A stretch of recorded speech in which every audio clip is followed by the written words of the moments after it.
नमस्कार दोस्तों। आज हमारे साथ वेदपाल शास्त्री अंकल है।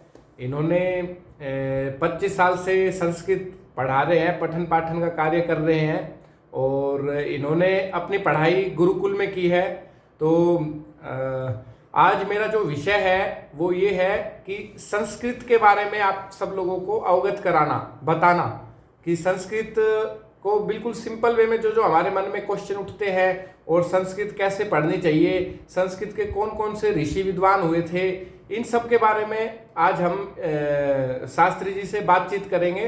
तो मेरा इनसे पहला क्वेश्चन ये है कि संस्कृत के जो ऋषि हुए हैं और उनके जो मेन ग्रंथ हुए हैं, मेन जो ऋषि हुए हैं और उनके जो ग्रंथ हुए हैं और उनके बारे में थोड़ा सा बताएं, मेरे को ऑडियंस को बताएं। भगवान की विशेष कृपा है डॉक्टर विक्रांत जी, आप काफ़ी दिन से ये कार्यक्रम चलाते हैं। आपने मेरे लिए जो प्रश्न दिया है संस्कृत के कौन कौन से ऋषि हुए, तो आपका प्रश्न वाजिब है और हर व्यक्ति ये चाहता है कि संस्कृत का जो मूल है वो हम जानें। तो संक्षिप्त रूप से हम आपके साथ ये इस विषय में साझा करके ऑडियंस के लिए बताना चाहेंगे कि अपना जो संस्कृत है इसमें वर्तमान जो व्याकरण है, जिसको अपन मूल मानेंगे कि व्याकरण संस्कृत की रीढ़ है, व्याकरण से ही संस्कृत का आप देखेंगे तो शिक्षण प्रशिक्षण शुरू होता है। तो संस्कृत के त्रिमुनि नाम से हम जो ऋषि हैं उनको जानते हैं। पहले जो ऋषि हैं वो पाणिनि ऋषि हैं, पाणिनि मुनि उनको कहते हैं। दूसरे फिर हम उसमें हमारे पतंजलि ऋषि भी हैं और तीसरे कात्यायन ऋषि भी हैं। पाणिनि महर्षि जो हैं वो अष्टाध्यायी बनाते हैं और अष्टाध्यायी में लगभग 4000 सूत्र बनाते हैं और उन 4000 सूत्रों में ही सर्वस्व सब कुछ है उसमें, यानी कि वर्णोच्चारण शिक्षा सारी वहाँ से प्रारंभ होकर के संस्कृत का विकास होता है। ऐसे फिर अब उनका दूसरा फिर पतंजलि ऋषि आते हैं, वो भी पतंजलि महर्षि इस पर उस जो अष्टाध्यायी है उसका थोड़ा सा विस्तार देते हैं। वो उसमें महाभाष्य नाम से एक रचना करते हैं, उसमें उसमें 9 आह्निक बनाते हैं, चैप्टर्स, उसका नाम आह्निक है। जैसे महाभाष्य का प्रथम आह्निक, द्वितीय आह्निक, तृतीय आह्निक, चतुर्थ, ऐसे 9 तक।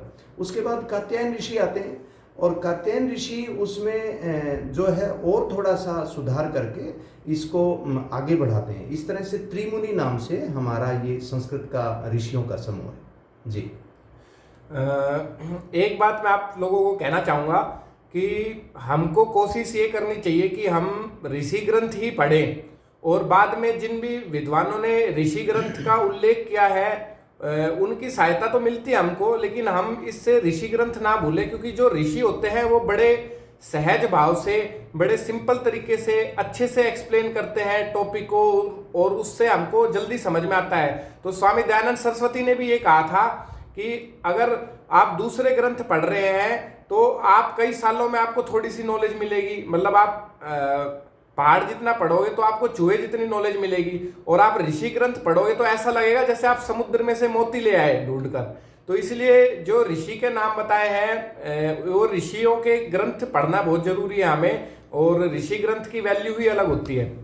अब इसमें 3 मेन ऋषि थे संस्कृत के, वो बताए हैं, और ये सब मैं आपको इसलिए बता रहा हूँ क्योंकि वेद पढ़ने के लिए ये चीज़ें बहुत ज़रूरी होती है। तो व्याकरण काफ़ी ज़रूरी है, व्याकरण में अष्टाध्यायी, फिर उसका महाभाष्य, ऐसे ही यास्काचार्य ने भी निरुक्त और निघंटु दिए हैं, और फिर पिंगलाचार्य जी ने भी छंद के बारे में बताया है, छंदों उनके शास्त्र में लिखा हुआ है।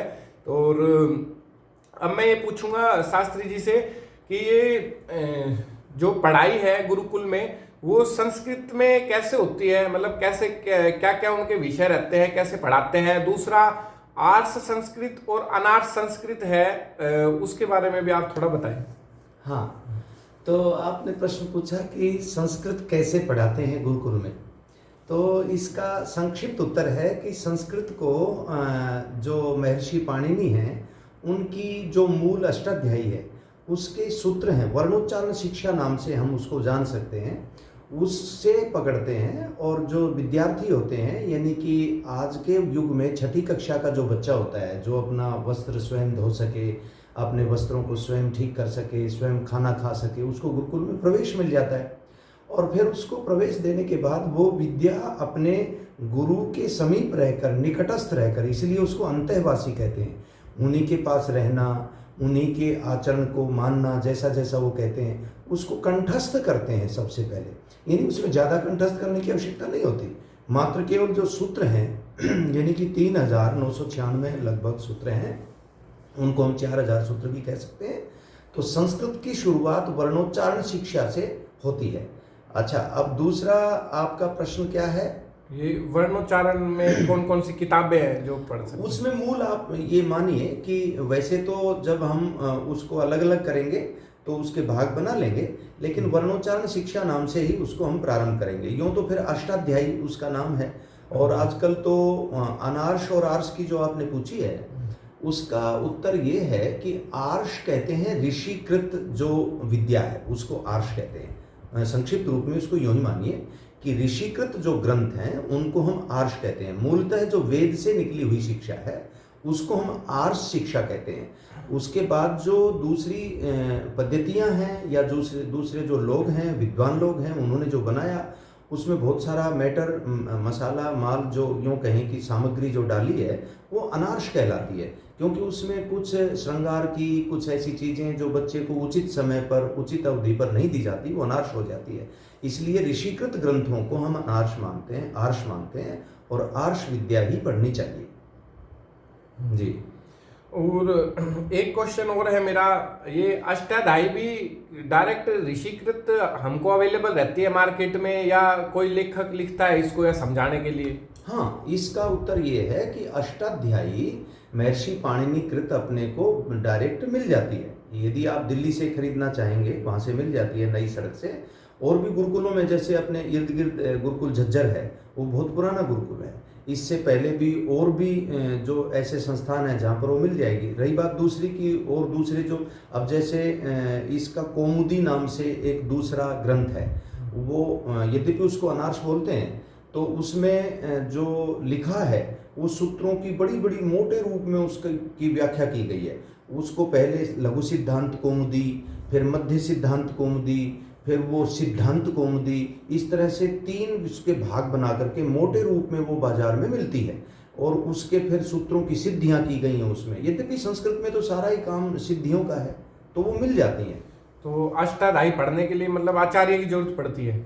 आचार्य की जरूरत अवश्य पड़ती है, क्योंकि अष्टाध्यायी को पहले पढ़ने से, यदि हम आचार्य की शरण में रहकर पढ़ते हैं तो वो आपको याद करवाएंगे, आपका उसमें साक्षात्कार होगा, परीक्षा होगी प्रतिदिन। देखिए ना, ज़्यादा कोई 365 दिन होते हैं एक वर्ष में। यदि आप अष्टाध्यायी याद करना चाहें तो मान लीजिए कि एक वर्ष में 10-10, 15-15 सूत्र प्रतिदिन करके भी, हम तो ऐसे ही करते थे जब हम पढ़ते थे, तो जब तक भोजन नहीं करते थे तब तक कुछ सूत्र याद नहीं कर लेते थे। महाभाष्य का जैसे हम प्रथम आनिक है, उसके शुरुआत में यदि हम 2, 3, 4, 5 जब तक हम उसके अच्छे से याद नहीं कर लेते थे सूत्र, तब तक हम भोजन नहीं करते थे। ऐसे अपने आप को तैयार कीजिए तो अष्टाध्यायी बहुत जल्दी याद हो जाती है। जो ही आपने अष्टाध्यायी याद की, आपके मस्तिष्क में स्वाभाविक रूप से उसका अर्थ फिर गुरु के द्वारा बताया गया आने लगता है और इजी हो जाता है जी।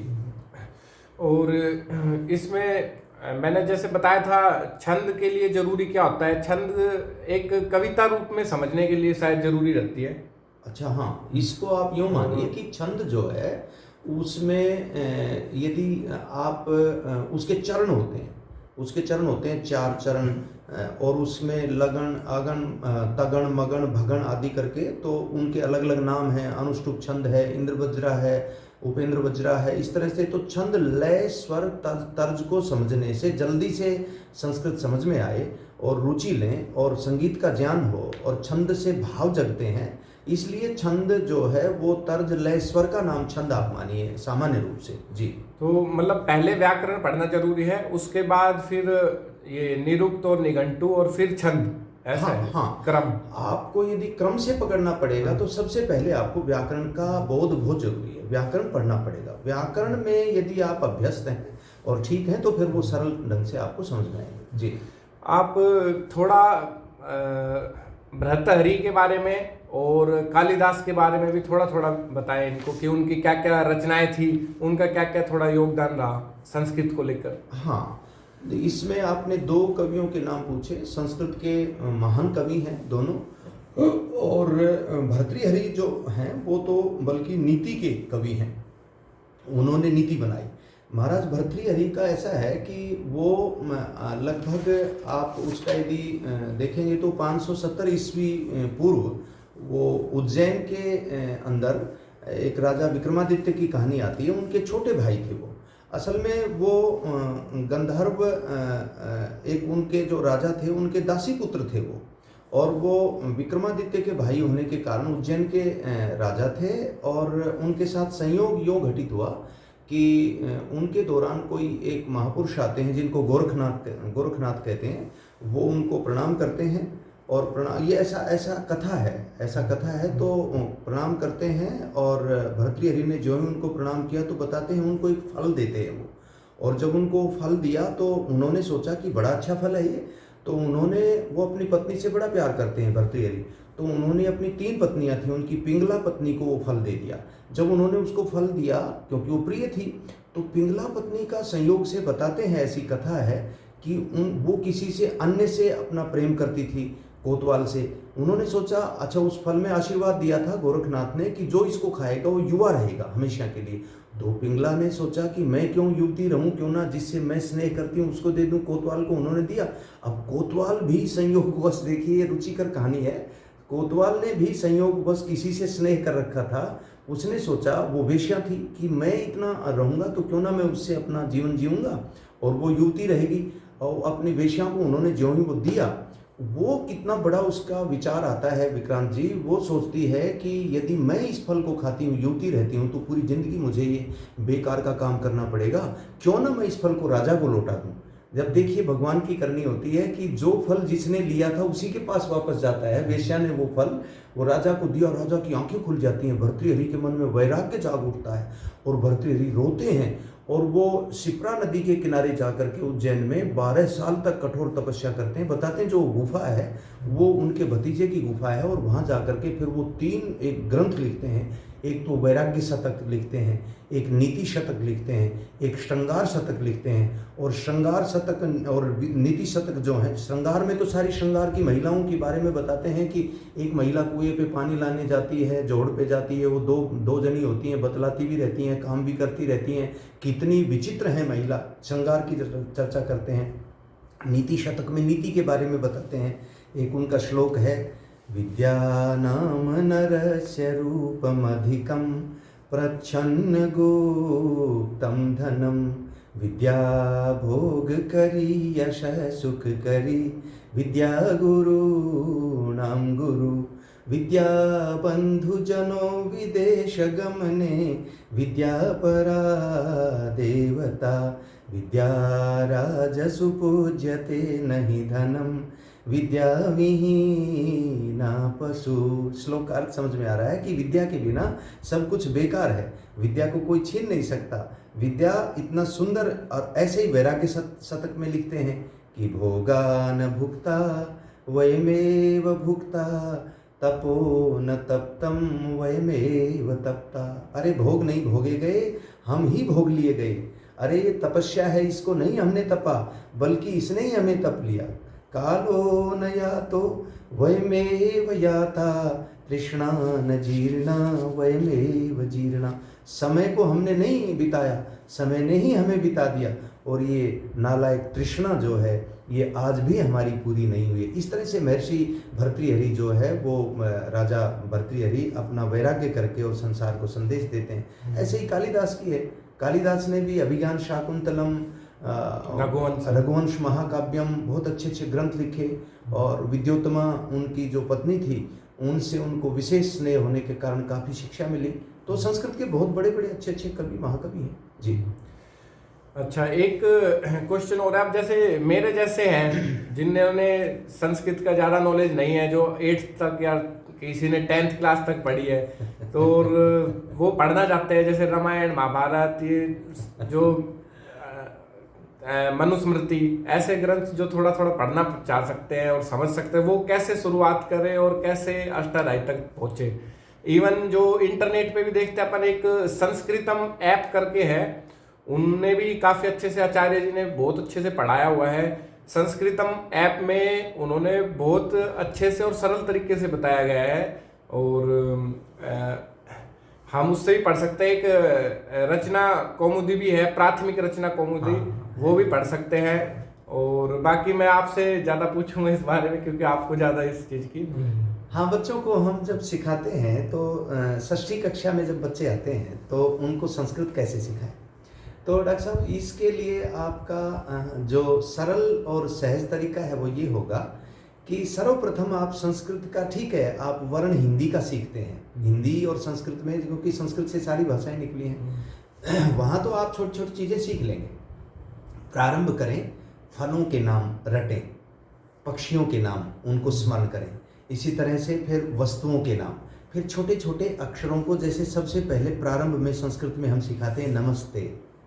नमस्ते का एक ऐसा अभिवादन का एक ऐसा प्रचलन है, ये संस्कृत का शब्द है, मैं आपका आदर करता हूँ। ते का अर्थ होता है बहुत, सहतौते ऐसे नाम है, मानिए आपको, तो नमस्ते, परस्पर नमस्ते करें।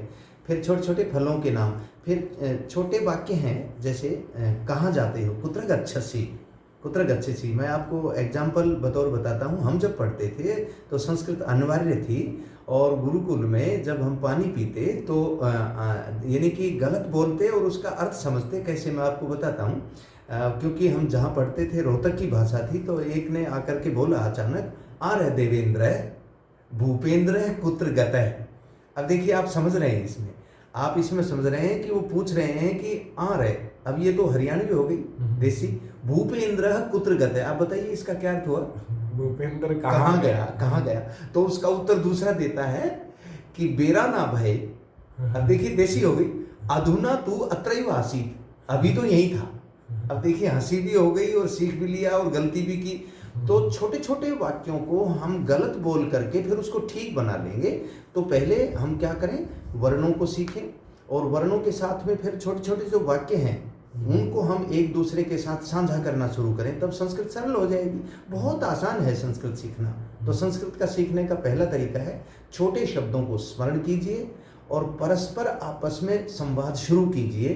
गलत कीजिए चाहे, लेकिन किसी प्रशिक्षक के साथ, शिक्षक के साथ जो है आपस में कीजिए। इस तरह संस्कृत आपको बहुत आसानी से प्रवेश कर जाएंगे। अंग्रेजी में भी तो ऐसे ही करते हैं। इवन कई लोग ऐसे भी हुए हैं जिन्होंने लेट उम्र में संस्कृत सीखी और वेदों तक के भी भाष्य कर दिए। क्यों नहीं, ऐसे भी। हाँ, बिल्कुल बिल्कुल। आप संस्कृत आप सीखिए। संस्कृत सीखने का सरल तरीका, इससे सरल तरीका और कोई नहीं।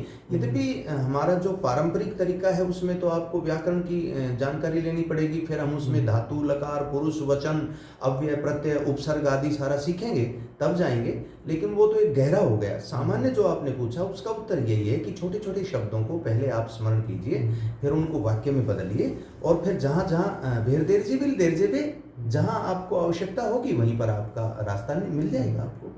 जी।